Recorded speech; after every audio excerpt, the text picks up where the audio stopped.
আমি বাসা থেকে বাইরেছি মূলত আমার মাথার চুলগুলো অনেক বড় হয়ে গেছে, মাথার চুলগুলো ছাটাবো।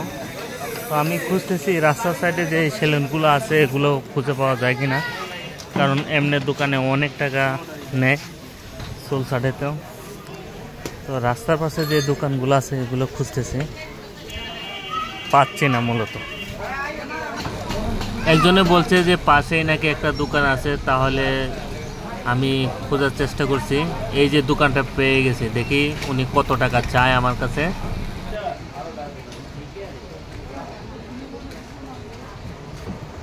ভাই চুল ছাড়া নেব, লেট দেবো কত করে ছাড়ানি? 70 টাকা। তো উনি আমার কাছে 70 টাকা চাইছে, আমি এখানে চুলটা ছাড়াবো। তো দেখি আজকে এখানে চুলটা ছাড়াই কি অবস্থা। আমি দাঁড়িয়ে আছি, ওনার শেষ হইলে আমাকে দিবে। আজকে আমি পুরো 7 তলা বস্তিটা পুরো তন্ন তন্ন করে ফেলছি, কোনো জায়গায় পাচ্ছিলাম না এই দোকানটা খুঁজে। কারণ আমি এর আগে অন্য অন্য যে দোকানগুলোতে চুল ছাটাইতাম, কিন্তু ওই দোকানগুলোতে শুক্রবার হলে ভিড় লেগে থাকে। আর শুক্রবারে একটু সবাই তো চায় যে আর্লি চুল ছাটানোর জন্য সিরিয়াল যেখানে কম থাকে সেখানেই যাবে, কারণ শুক্রবারের সময় খুব কম থাকে। আর আজকে আমার বন্ধু নীরবের চুলটাও আমি ছেটে দিলাম, তাকে আমি একদম জিরো করে দিলাম পুরো মাথাটা, যদিও সে অসুস্থ।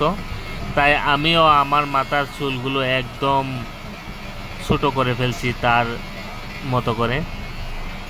তো কাকার এখানে এই দোকানটা আমি অনেক খোঁজাখুঁজি করার পরে এই দোকানটা পেলাম। কাকা আমার যতটুকু আইডিয়া, কাকাকে দেখে কাকা অনেক ভালো মনের একজন মানুষ।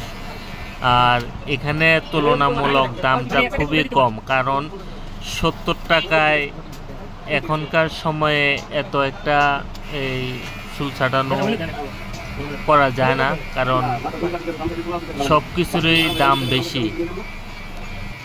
অন্য অন্য যে দোকানগুলো আছে এগুলোর ভিতরে এসি লাগানো থাকে, যার কারণে শুধু এসির জন্য না, ওগুলো দোকানের মাঝে এমনিতেও দাম অনেক বেশি। কারণ মাথার চুল ফালানি এবং শেভ করা, মানে শেভ বলতে কি একটু মুছটা ছেটে দিবে আর দাড়িগুলো ছেটে দিবে, তাতে তারা 150 টাকা 170 টাকা নেয়। আর কাকার সাথে আমি মোলামুলি করলাম, আপনারা তো দেখছেনই। কাকাকে যে জিজ্ঞেস করলাম কাকা কত, উনি বলছে যে 70 টাকা। তো 70 টাকা আদৌ মনে করেন যে চুল শেভ করা যায় না। গ্রামের বাড়িতেও যদি চুল শেভ করতে হয় তাহলে দেখা গেছে যে 100 টাকা সর্বনিম্ন লাগে। তো এখানে আমি মনে হয় একটু সাজিয়ে পেলাম। তো কাকা আমার চুলগুলো পালাচ্ছে। আজকালকে কি একটা জিনিস বলতে, মানে সব কিছুর দাম অনেক বেশি, মানে পোষায় না কোনো কাজে। যে কাজই করুক না কেন মানুষ, যত টাকাই কাজ করুক না কেন, দিন শেষে দেখা যায় যে সে যত টাকা রুজি করছে, দিন শেষে সব কিছু খরচ করে দেখা যায় টান টান হয়ে যায় সবার। এটা মূলত সবার ফ্যামিলিতে এই জিনিসটা দেখা যায়। ফ্যামিলিতে খুবই অভাব, যত টাকাই রুজি করুক না কেন। কাকা আমার চুলগুলোর মাঝে পানি মারলো, চুলগুলোর মাঝে পানি মারার সাথেই কেন জানি চুলগুলো অন্যরকম হয়ে গেল। এত একটা সুন্দর দেখা যাচ্ছিল। আর চুরুনি যখন দিল তখন আমার কাছে আরও ভালো লাগলো। একটাবার মনে চাইছিল যে চুলগুলো আর ফালাবো না, কারণ চুলগুলো দেখতে ভালো দেখা যাচ্ছে। আবার চিন্তা করলাম যে না, ফেলে দেই, কারণ চুলগুলো যখন আমি শ্যাম্পু করব তখন চুলগুলো আবার এলোমেলো হয়ে যাবে। আর আমার এমনি তো চুলের কাটিংটা এত একটা সুবিধার না, কারণ চুলগুলো প্রতিনিয়তই মানে কুকড়ো বুকড়ো হয়ে থাকে। কিন্তু সেলুনে আসলে কেন না জানি তারা কিভাবে যে করে, তারা এমনভাবে করে যে আমার মনে হচ্ছে যে চুলগুলো আর ফালানো যাবে না, আমার চুলগুলো মনে হয় এইভাবে থাকবে। কিন্তু যখন বাসায় আসি, বাসায় আসার পরে দেখা যায় যে আর ওইভাবে থাকতেছে না।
তো হ্যালো বন্ধুরা, ইতিমধ্যে আমার চুল কমপ্লিট।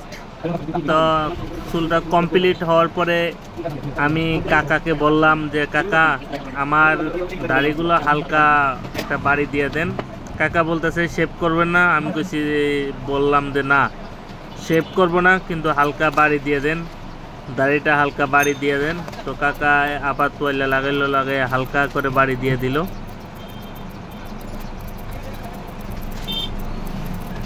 তো আমার ইতিমধ্যে কমপ্লিট হয়ে গেছে। এখন কাকাকে আমি টাকা দেওয়ার পালা। তাহলে দেখেন, এই যে বন্ধু অলরেডি আমার কিন্তু 80 টাকার মধ্যেই কাকাকে আমি 10 টাকা বেশি দিলাম। 500 টাকা একটা নোট কাকার কাছে বাংতি নাই। আশেপাশে খোঁজার চেষ্টা করলাম, কারণ মাত্র 80 টাকায় মাথার চুল এবং দাড়ি ছাটাই আসলাম। এটা 7 তলার ভিতরেই সম্ভব, আর কোথাও সম্ভব না। অন্য কোথাও ছাটাইতে গেলে কমসে কম 150 থেকে 170 টাকা লাগে।